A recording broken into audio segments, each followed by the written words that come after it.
Good morning once again, and if you're joining us here, this is our special coverage of Budget 2026-2027. This is a Situation Room. Dennis Aseto and Ndroko here with you. It's doing it a little bit different this morning, where we simulcast with KTN as we get in depth in terms of what is going to happen over the next 1 year as concerns the country's finances, where you're going to get the money from, how you're going to spend it, and what those numbers look like. So we're getting into the second hour of conversations this morning. And as we do that, we will get a little bit deep into it as two guests join us this morning. Dr. XN Iraqi is an economist, joins us this morning. Dr. good morning. Good morning, how are you? Very well, thank you. I am in the World Cup mood. You're in the World Cup mood? So when we see you in the US. Well, let's get through those numbers first of all. Who gave you the visa? Might be another question that we want to ask. After the broadcast. After the broadcast, we'll get into those details. Okay. Abraham Rugo is the Executive Director of Budgeti Hub, and he's also here with us this morning. Good morning. Good morning to you. Karibu sana. Asante. Okay. How are you feeling about the numbers so far? I don't know if I want to ask that question because you might not finish. Yeah. So first of all, the numbers have been shifting, changing. When you look at from the time we had the budget policy statement in February, and now the numbers have been going up, have been shifting.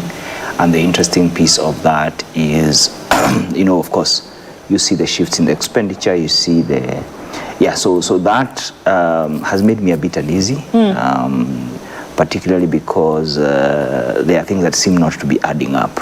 Okay. But we can talk more about that. Well, so I'm a bit uneasy. A little bit uneasy? A bit uneasy. Well, Dennis went to the Guinea. Yes. And he's got a proverb from the Guineans. The Guineans. So we'd love your interpretation of that. So the Guineans, first of all, have bauxite. Bauxite is a critical mineral that is being used to in the process of manufacturing aluminium. So, Prof, if you go to America, don't say aluminium, say aluminum. Aluminum, yes. I normally, when I go there, I always talk with the southern rule. Oh, there you go. I spend some time in the deep south. Okay. So you may even need an interpreter to get what I'm saying. Yeah, but the problem that we get today from the Guineans, the river never drinks its own water, and the tree never eats its own fruit. Prof, how would you interpret it? It just tells us that we are supposed to serve other people. So if you're a river, the water is supposed to be taken by animals, by trees, and so on. If you're a tree, you're supposed to be eaten by human beings, turned into charcoal, and so on. I think the proverb is about service, not being served. But I'm also a bit concerned about your proverbs because I've been coming here for years. Yeah. And I've not heard you guys giving me a proverb from Kiambu or from Karachunyu or from Machakos. It is coming. It's coming. It's in the pipeline. Thank you. Yes. Rugo, how would you interpret it? Yeah, I understand the same. Really, that our lives exist for the benefit of others. Yeah, so there's a lot that we do thinking we are doing it for ourselves, but in reality, it actually serves other people. And the more we are conscious that we actually exist, a big part of our being, whether it's being healthy, just that act of staying healthy, for instance, serves your family's peace. Yeah, so I think we exist for the benefit and for the blessing of others. I can say that again because the act of staying healthy will equally go into the finance bill and look at what has been allocated to the health sector. Indeed. Okay, great interpretation. Let's look into these numbers because the second second Thursday, every June, the budget will be read. It's interestingly because this happens across East Africa, happens in Uganda, happens in Tanzania. So everybody's going to get before their respective parliaments and read the budget. If you look at Kenya, we already know what the numbers are looking like, 4.82 trillion shillings, highest ever. But a good chunk of that is 1.1 trillion shillings, which, if we're not speaking economic language, we don't know where we're going to get it from. And what has been attached at the end of that is debt. It's going to be from debt. You will have to borrow that money. Also, a great responsibility has been placed on the shoulders of KRA to then be able to collect some of that money to the tune of 3.8 trillion. So we're going to play around with those numbers this morning and try to figure out in this conversation, where is this money going to come from? The finance bill is what tells us where the money will come from. The appropriations bill says how you're going to spend it. So let's talk about where the money is going to come from. Good. based on what KRA has been able to do in this fiscal year that's coming to an end. We'll start with you, Dr. Rugo. Yes, thank you. Where's 4.8 trillion shillings going to come from? Good. Thank you very much. So let me start by saying that the statement today is a highlight of statement of the budget. The budget was submitted in Parliament on 30th of April, and all the necessary documentation. And for clarity, the Parliament website and the Treasury website has all those documents for any Kenyan who would like to look at them.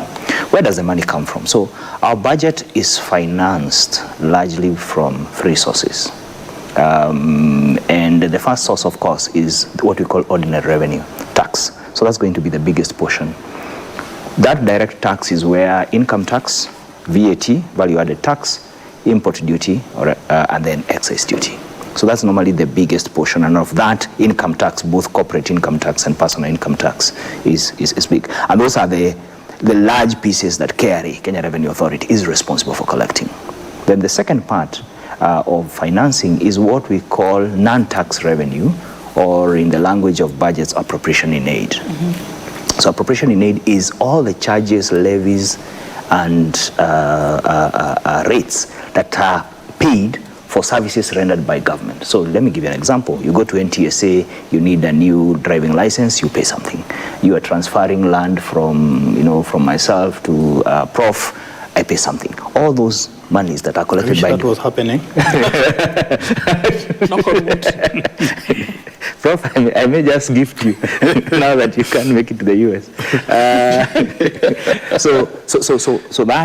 So in this particular budget, you're talking about 2.985 trillion coming from the ordinary revenue. You're talking about another 660 coming from the appropriations in aid. Now, then the third part is if the two, you will have other grants and donations, but they're normally a very small portion. Like this year we're talking about less than 50 billion. The last portion is when you have a deficit between your expenditure and your revenue of those two pieces, then the difference is what you borrow. So those two first figures are 3.6. We're expecting 3,000. For his use of words, allow me just to use simpler figures. Our budget is around 4,800 Kenya shillings. Those two figures I've talked about is 3,600. Okay. And therefore we have about 1,200, which is the deficit, which is what now you borrow. And if, when you less the donations and the grants, then you will come to about 1.1. So that's how the budget is going to, is planning to be. But it's an important thing I need to say at this particular point. The fact that you have about 660 billion or 660, from my number, 660 shillings that you are charging on different services, yet Kenyans have already paid taxes up front for those very services, means that the cost of accessing public services is actually going up. And the interesting thing that we notice is that appropriation in aid is what actually has been rising fastest. It's the income stream for government that is growing fastest. Income tax is actually declining. Well, what's an example of a tax that Kenyans have paid up front for which the budget is looking for an extra charge? Let me give you an example. So, for instance, when you pay for, when you have already paid, so you've paid your income tax, government has already collected money to provide a service called environmental protection, for instance. But when you go to set up your business, you'll have to pay a permit to NEMA. Okay. And several of them. There's also tax for transport and transport regulation.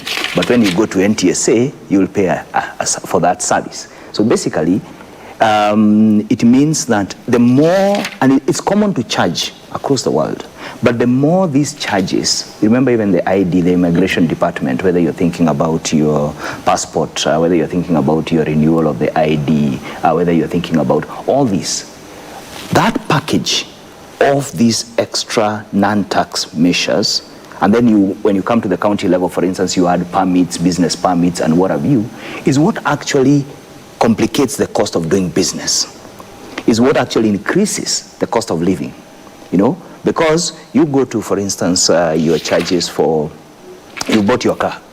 When you bought that car, you paid import duty. Yes.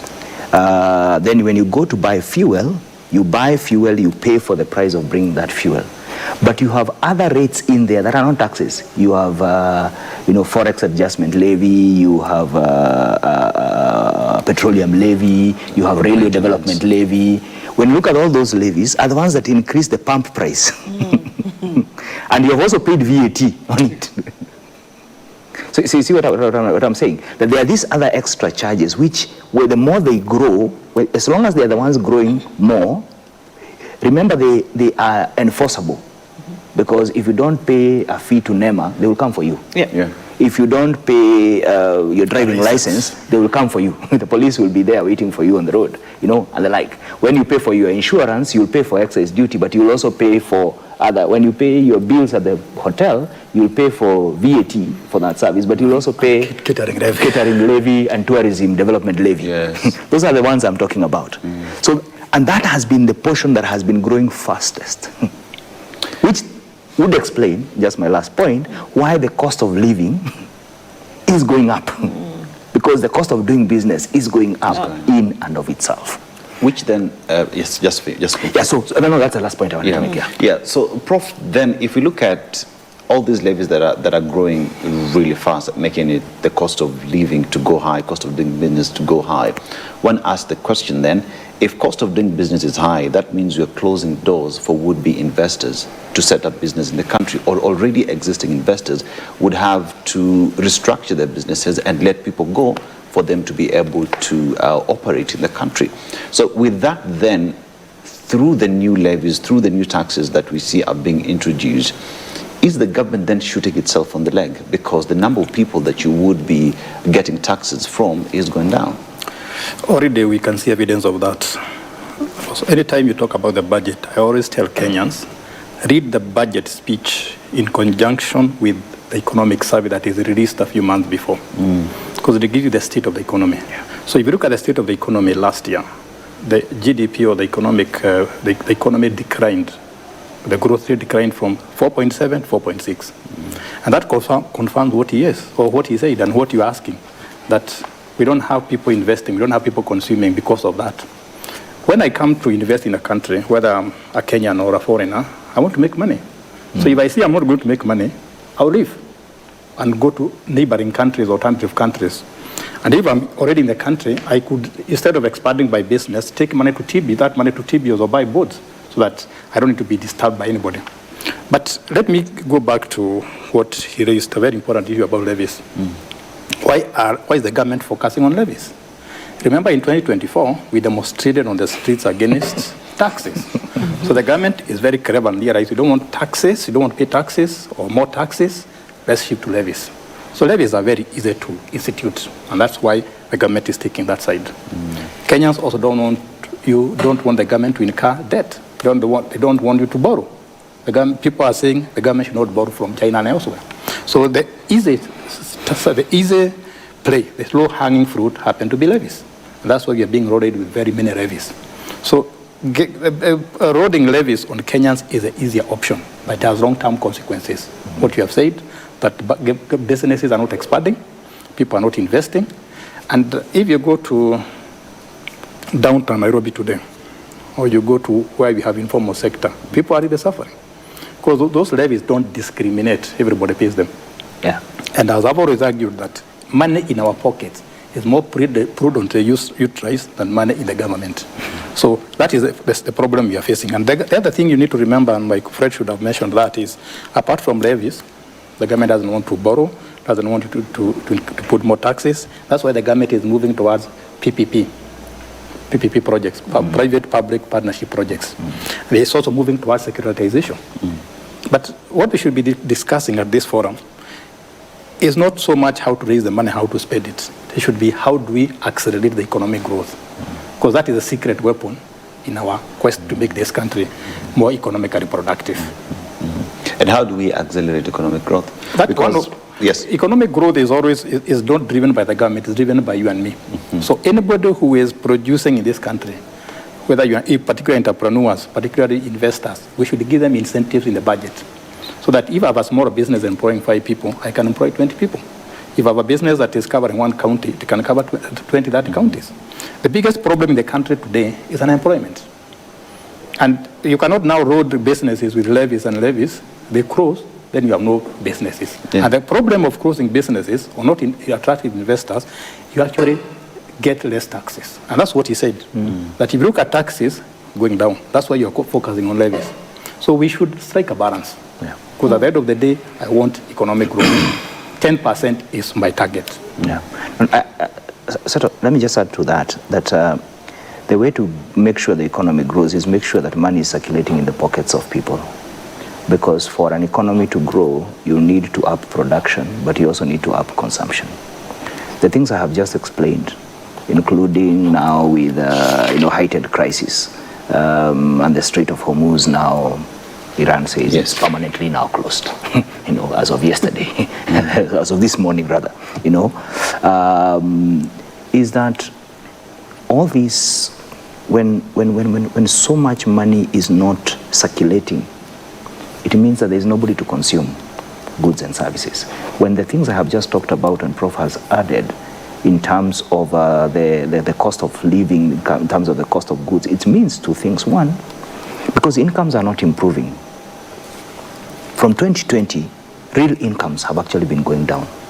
And I dare anybody to just look at their own salaries, and look at how much you could afford in 2019 and what you can afford today, and who are factoring in inflation. And you see, the discussion that inflation, which is now going up, by the way, inflation has started going up again. Inflation is the increase in the cost of basic goods, how they're expanding. The fact that they expanded at 4% last year does not mean they did not expand. They only expanded with a smaller margin than 8%, than 9% where they were. So which means year on year, the cost of accessing basic goods and services and food is going up. Last year it went up, but by a smaller margin, but it's still going up, it's still compounding. But salaries and real incomes are not going up. And therefore what that means is that the money within the economy is not circulating. But let me come to public debt. And Prof, if you allow me, I would still put public participation, I work a lot on that. Public-private partnerships and securitization, they all need to be part of debt. As of now, they are not considered as part of debt stock. Why? Add pending bills. I'm coming to that. One would imagine that a debt is described as something that's owed. As of now, the reason for that is, and that's why there's an argument that they are not part of debt. But remember, every public-private partnership is guaranteed by government. The private investor will not go at a loss. If today Kenyans decided none of them will use the expressway, the one who built the expressway will not lose their money. Turkana wind project, we've not consumed a lot of the power from there. True. But we are still paying. So the SGR, it's not once, it's not twice we have put in money. So the investor will never lose. So I consider it part of debt, and I'm pushing that needs to be included as part of the total debt stock. All the guarantees to the state corporations, the same ones that actually charge. But let me finish my thought process. That because of all these demands of government, and I'm still not convinced that government does not want to borrow more, because when you look at it right now, we are talking about 1.1 trillion or 1,100 of deficit that needs to be borrowed. But that is a figure as of now.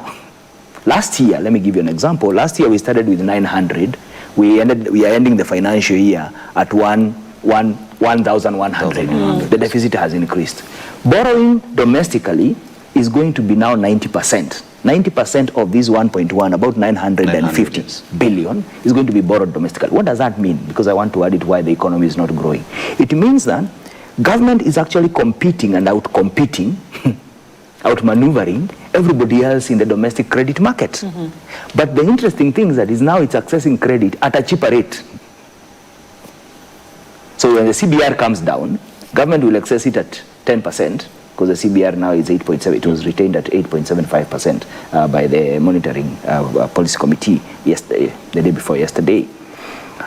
But for you go try to take a loan for your company or for you as an individual, the banks will shoot you at 17%. But we know already that for any economy-facing government, that this domestic borrowing should actually be saved for MSMEs, those who are building. They are the ones who actually build an economy. Precisely. So when we look at a budget being built, should we not be leaving that money towards the infrastructure and manufacturing that the Cabinet Secretary will mention today? Should that money not be ring-fenced for the actual economy builders in any budget? Precisely. And unfortunately, the sectors that you see there is not much growth in terms of investment is actually manufacturing.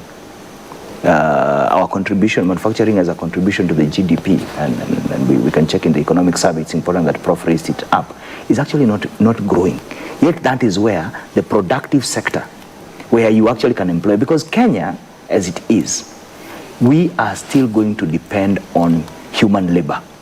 It is the only way to get people out of poverty. When you are talking about 40% poverty rate, when you're talking about 7 out of every 10 between 15 and 35 are out of work, the only way to get that moving is to make sure they have work. Yes.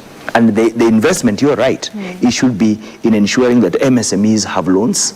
You know, when you look at, for instance, the total money that is being said is being given to the youth, it's just about 15 billion shillings. Right. Whether you think about Nyota, you think about, I checked in the report, but they're just about 15 billion or thereabout. That's a very small amount when you think about the millions you are thinking. Yet, employment will not be created by giving money to Aseto. Employment will be created by ensuring there are industries that can absorb Aseto and 20 others, and 30 others, and across different value chains. And I keep asking, where did the value chains go?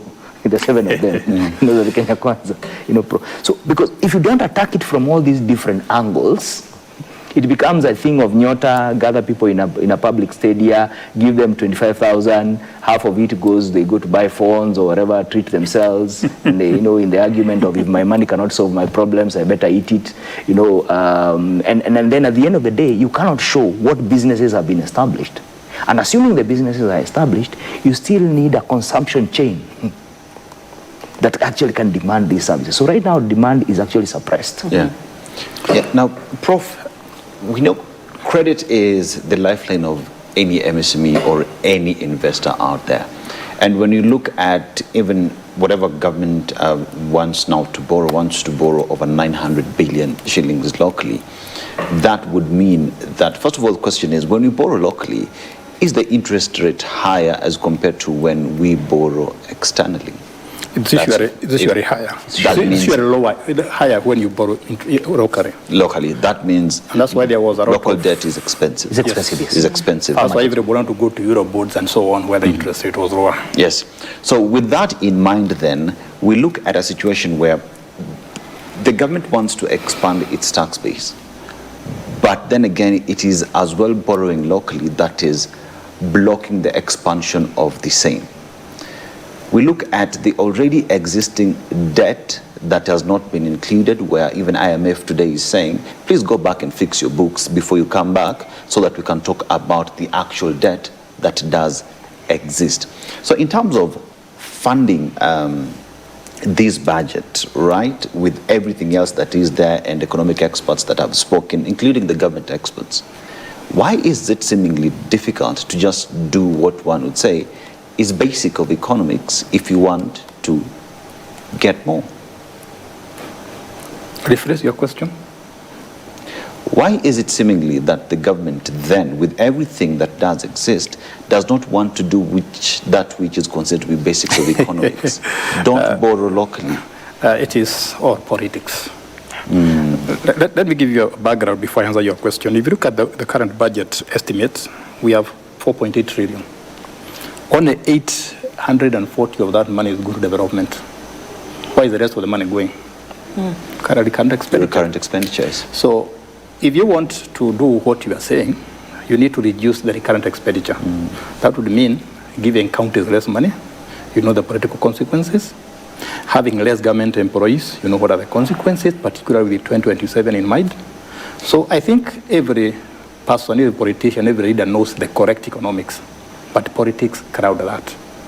For example, you are saying that local debt is very expensive. Everybody knows that. Yes. So what is the alternative to debt? We can borrow. Yes. But Kenyans don't want to borrow.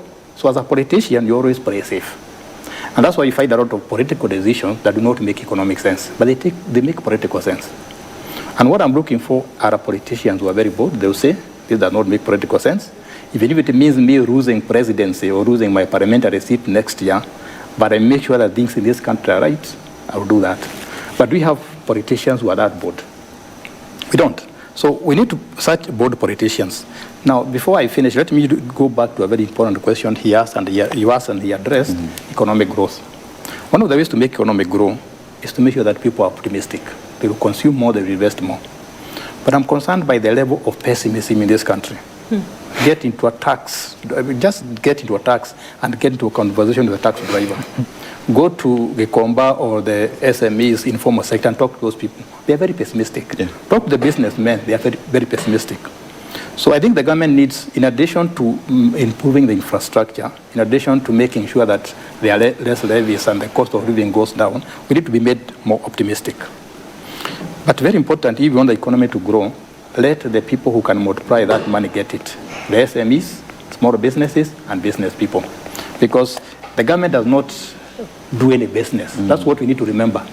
Business, investing, entrepreneurship is by all of us.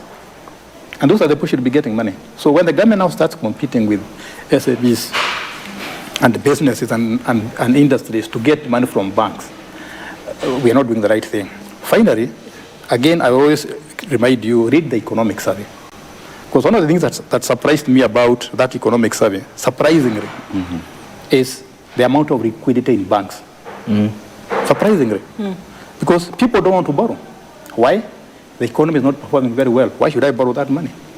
And that's why optimism is very important. Yeah. Why the economy did so well during Kibaki era is that he never did any magic. He just made us feel good and optimistic about tomorrow.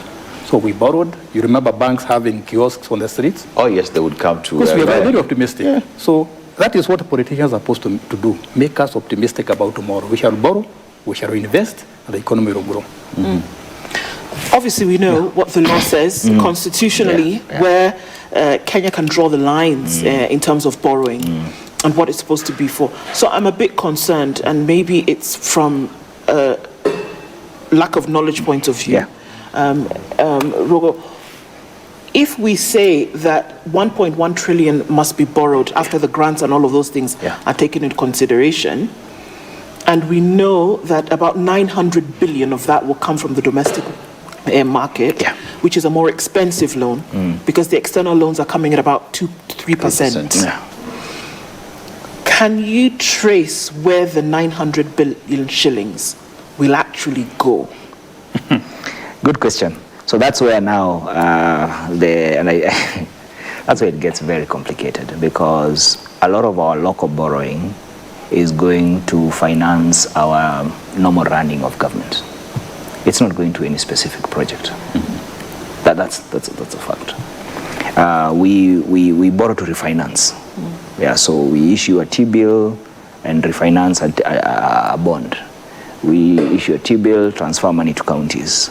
I suspect even sometimes, and the reason why I say that is because when you do the math and look at the expenditure, you look at just quick math. So you have about 2,800, in terms of expenditure. When you look at the entirety of our must pay, we are talking about 1.5. But the fact is that when you add redemptions, it's actually 2.5. About 2,500. If you add counties, it's 420. Already, you add 5720. Thereabout. You already past 5 trillion. If you add just those, if you must pay the redemption is a principle. If the people who have given you money come and say we want our principal, and you have to pay, and they always put it in the books. It's a one figure that is always contested. So the budget is this, and then there's another figure that is slightly up. Then you have a revenue of 3,600. Already it says that for you to provide all the other services, you need about some other 2,000 or 2 trillion. Now, because of that, it means that all the money you are borrowing, a lot of it is just going to pay teachers, to deal with different other expenses. By the time you come to do, the beauty about the external borrowing, a lot of the external borrowing is that it's pegged. Today we can continue fighting to get the SGR documents because we know the money that was borrowed was pegged to SGR. Yes.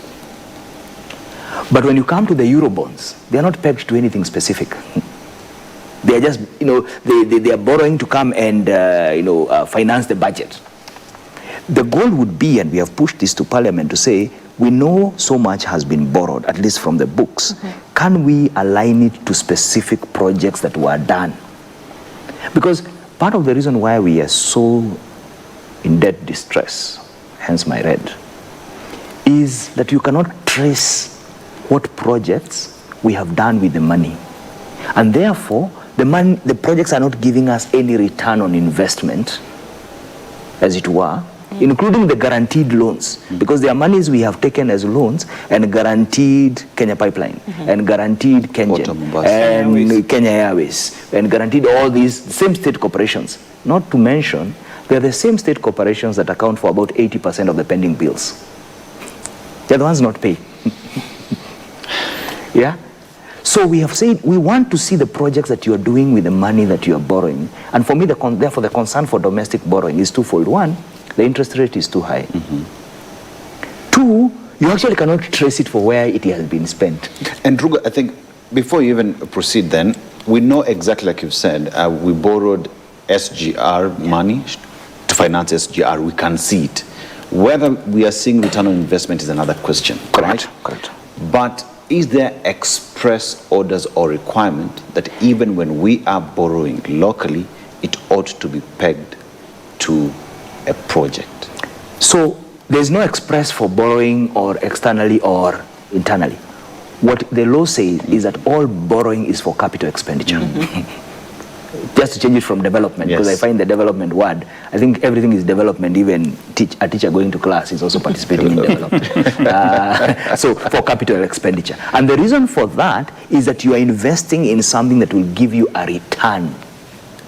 So you're borrowing to put up a mango industry, a mango processing plant.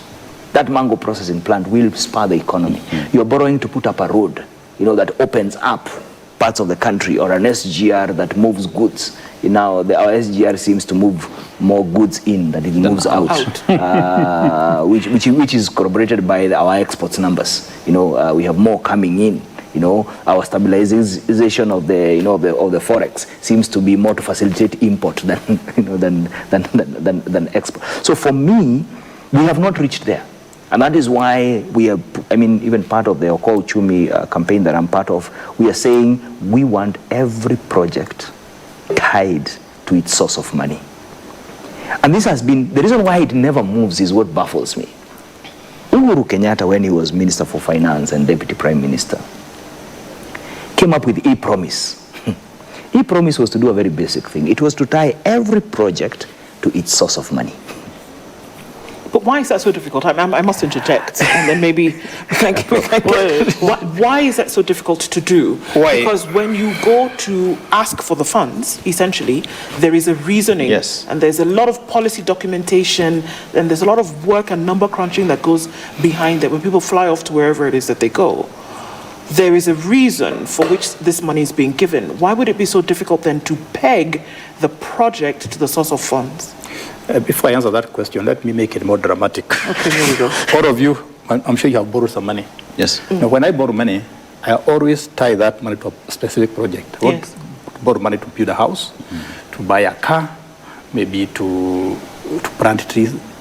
Individuals always tie their money, particularly borrow the money to specific projects, because they want to see the future returns. Yes. But in government, it does not happen that way for a very simple reason, politics.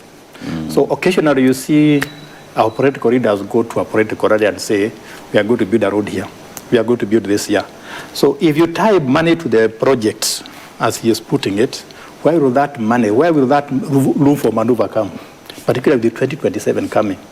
So because of politics, that's why you never tie money you borrow to specific projects. Because as a politician, you must always appease to your constituents, to your voters. That's the reason. There's politics, not because of economics. But I wish that could happen because it will make a very big difference.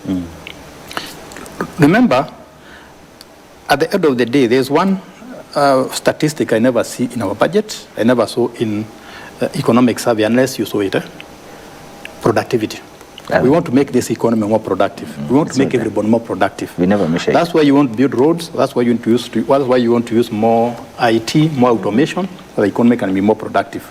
If it becomes more productive, it expands and will create jobs for young men and women.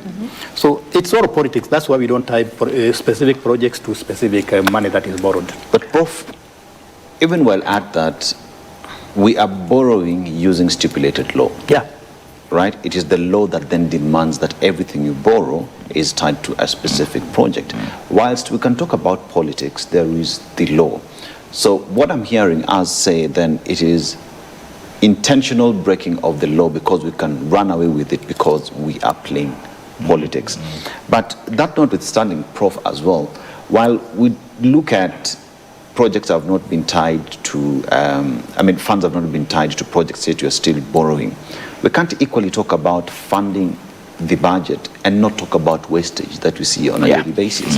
Because the wastage and corruption that we see in government today is actually denying the very same government to do the projects that they tell Kenyans on a daily basis, tutatengenezea barabara kutoka Kotulo, Mudogashe, hapo kwa hiyo kona.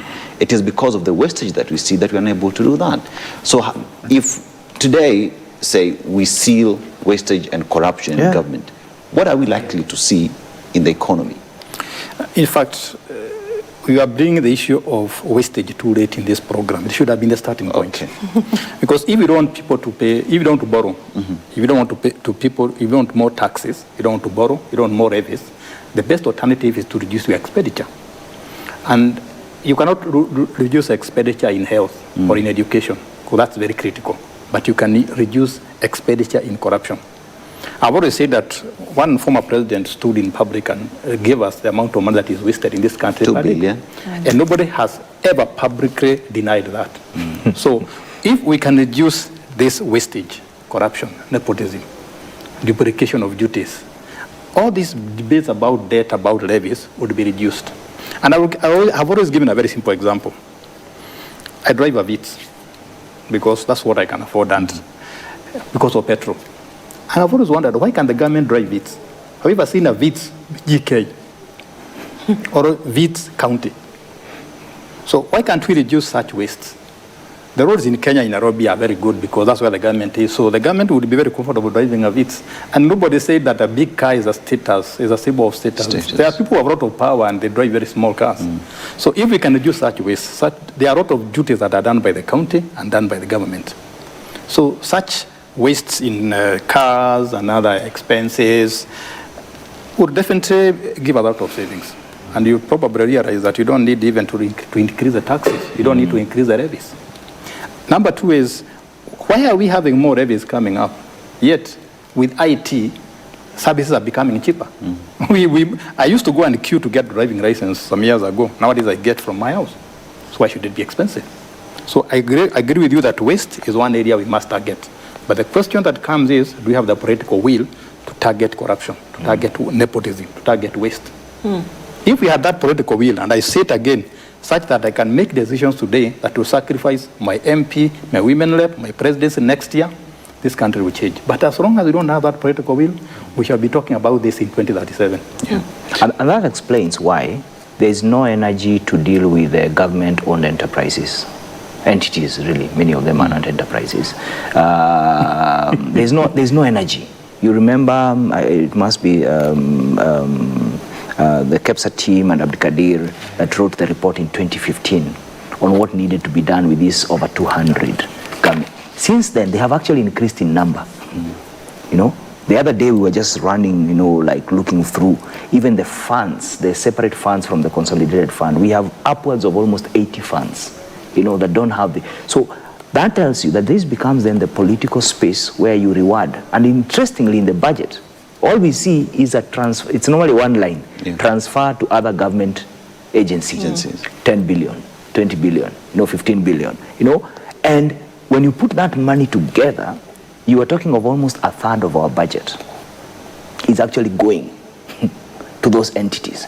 When you corroborate with the numbers, assuming the president did not tell us whether Sunday and Saturdays were included, of the 2 billion, you're talking of about 700 billion. That's almost equivalent to your deficit and the entire budget that is given to the state corporations. And the budget for development. And the budget for development. So are you saying everything you borrow, it's actually what you borrow? And you see, so without dealing with corruption and the theft of public resources, because I think we give it very lousy names, it's just theft of public resources, you know. Without dealing with that, it means that you're expanding the budget, but every extra shilling in this budget, every extra collection in this budget will, first of all, go to repaying debt, which we are saying we need to ask questions about, including who is being paid to. But more importantly, you are also then saying the rest of the money will actually get lost. And that's when now you start seeing we have delays in capitation, we have delays in sending medicine and buying drugs, we have delays in critical. I think even I think some point we wanted our armed men to buy their own lunch, to pay for their own food in the barracks, and the like. So you have all those things happening not because you don't have money. I think it's important for us to make it very clear. It's not that we don't have money. Our revenue has actually been growing, even in this constrained environment, average 10% year on year. Very few Kenyans have had their salary grow with 10% year on year. Our taxation, our contribution is going up year on year at 10%. So it's not that you don't have money. And I think it's in this show I said we don't have a revenue problem. Yeah. Never had. But without dealing with corruption, and without dealing with how you prioritize, and because the budget we are talking right now is an election budget, it's a campaign budget. All the things you see in there are largely targeted at making sure, we are re-elected. The hope also is that folks are using data and information to inform decisions, and that this budget statement is a decision that didn't start last week. It Correct. started on the 30th of August, 2025. Correct. In order to have this done. Yeah. The things that you speak of, Auditor General's report, is actually coming out from monies that have been spent or not spent in the year before. So why would you then have a budget statement that includes your appropriations as well as your finance bill on mistakes that we can have already seen that have been made? Because there's no energy to deal with them. It is not, to use Prof's word, the politics, and the politics is not always a bad thing. It's politics of appropriation for private gain, because what else drives corruption, but also a citizenry that also needs, I was talking to a friend of mine yesterday and he told me perhaps we don't need electoral reforms, we need citizen reforms. A citizenry that actually does not expect its member of parliament to go and push for oversight, but actually expects the handouts over the weekend. A citizenry that will not ask this politician whose salary we can guess, we can know. We know. If you need to check, you can check and you can find out. Comes with money bags for sports, over the weekend, does not question. So that there is almost an implicit expectation that the goal of going into government is to bring money. So a bad politician is the one who does not bring money back. Yeah. A good politician, at least hakuli peke yake, he eats with the, because I think that is what is really driving the corruption. All these monies for campaign, it's not campaigns to put billboards on or right. Posters. It's not money. It's mobilization money, facilitation money. Attendance money, heckling money, booing money, silence money, whatever you want done, you pay for it. But why is it that we as citizens seem to have accepted that as a way of life? And therefore we do not demand from our, because if I have come and I've given you money, tomorrow you cannot ask me to do my job. But I tell you, but where do you think that money came from? Paid for it. I pay for it. I brought you something. So for me, that accountability has to start from even the citizens demanding, that we need a better Kenya. We need a better country. Because unless somebody is asking those questions and enforcing, because law enforcement is really the challenge. We can go around. But unless we enforce the law, unless we demand for accountability, we will be here again. Next year we'll come and talk about a 5.5 trillion budget, and all of us then go home and are frustrated. We now start going through our own depression and hoping it will not get worse than this. Yeah. But the reality is these things. That's Prof, Many are asking the question, the budget 2026-2027, is it Mwananchi friendly? Why? Because you look at the levies that have been introduced, say sugarcane, levies that have been introduced on sugarcane when you're transporting it as well. You talk about the new rules on registering your mobile phone when you buy it. You look at the gig economy as well in there. And Mwananchi are asking, is this Mwananchi friendly? Or what would inform a budget to be Mwananchi friendly? Let me take you back to economic survey. And it's always very important to emphasize to Kenyans that always read the two documents to Kenyans. Yes. What I found in the economic survey is that 51% of Kenya's GDP or Kenya's economy is service-based. That's where money is made. So if that is where money is made, the government will follow that. Okay. That's why you are seeing those taxes about buying mobile phones, transport, things like the gig economy. That's where the money is. So the government is saying, this is where you are making money, let me also get a piece of it in terms of taxes. Now, why is the economy not Mwananchi friendly? Very simple. People did not go to the gig economy, they did not go to the informal sector because that was their dream. It's true.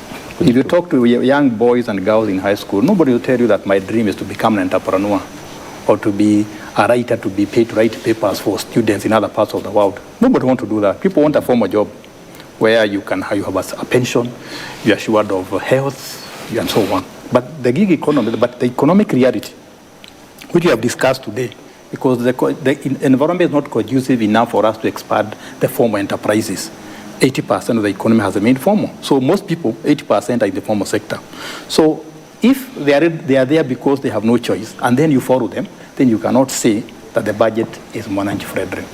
Because they are saying, we have already been squeezed by circumstances to be in the informal sector. Now you are following us. That's why people are very pessimistic. That's why you are finding liquidity in banks, people don't want to borrow. And that's why you are seeing some people now leaving the city and going to the countryside because they are saying the city has become too hot. Let me go and relax in the countryside and see where there are opportunities. But as Kenyans, we are not supposed to give up because this is our country. I believe what Rugo is saying is very simple. We need to participate in the affairs of this country. Don't just vote. Follow up your MP, your MCA, your women rep after you vote them in. Because politicians, if you don't punish politicians, they will do what they want. And you can punish them in two ways, vote them out. And the other way is, when they come for a political rally, they are giving money, don't pick the money. If Kenyans stop picking money from politicians, they stop following politicians just because they are being given money, it will make a very big difference. If I'm a politician today, and I go call a political rally and nobody turns up, I'm sure I even return money that I have stolen. But that's a dream. I don't think and arrest people. And arrest people. Yeah. From all indications, I mean, lastly, the finance bill will probably sail through and will become an act. 1st of July, we're probably going to kick all of this into play. Does it look a little bit more, the forecast is that it looks a little bit more difficult for Kenyans going forward.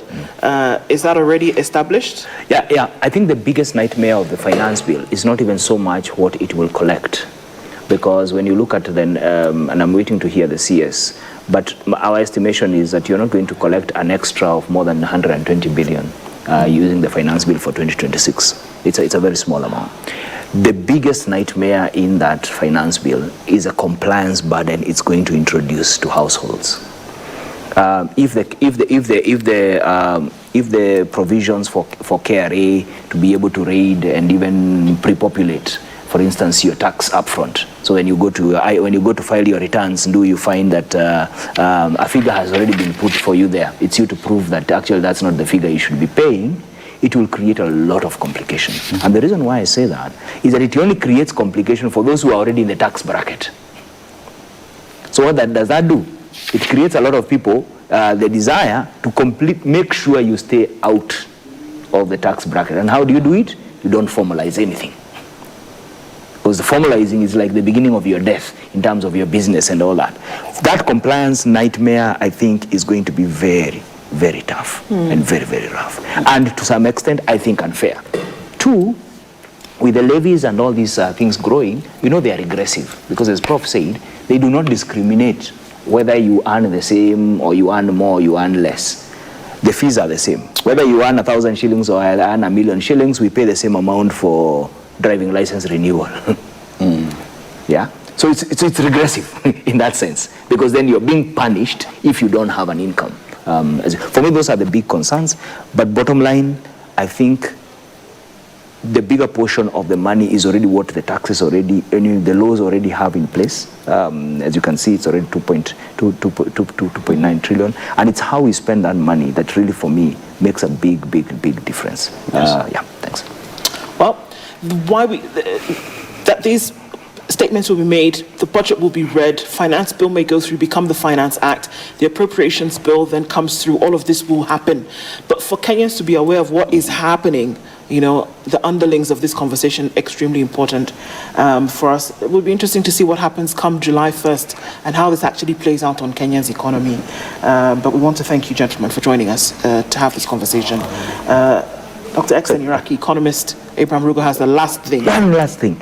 Remember, you have your member of parliament and they have not voted for the budget. The budget is still under discussion on the floor of the House. So you still can petition. You still can ask questions.